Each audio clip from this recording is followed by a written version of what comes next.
રાતના 12 વાગે રૂપેણને ચેન નતું પડતું, કારણ કે થોડી વારની અંદર રૂપેણ વિયાવાની હતી ને સવારનો નજારો કંઈક આવો થવાનો હતો.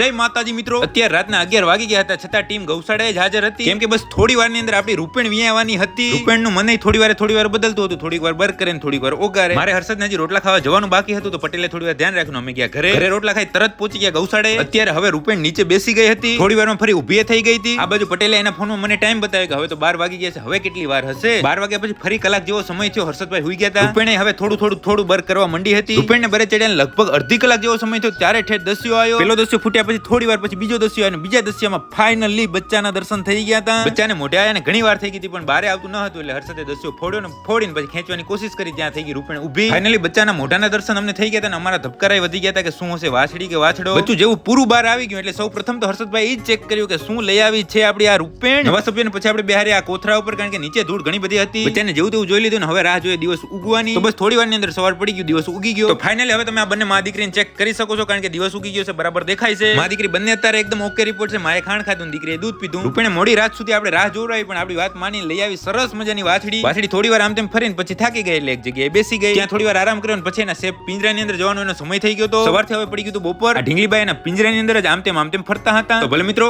હવે આજનો દિવસ પૂરો, આજનો બ્લોગ પૂરો. તમે લાઈક, કોમેન્ટ, શેર કરવાનું ના ભૂલતા.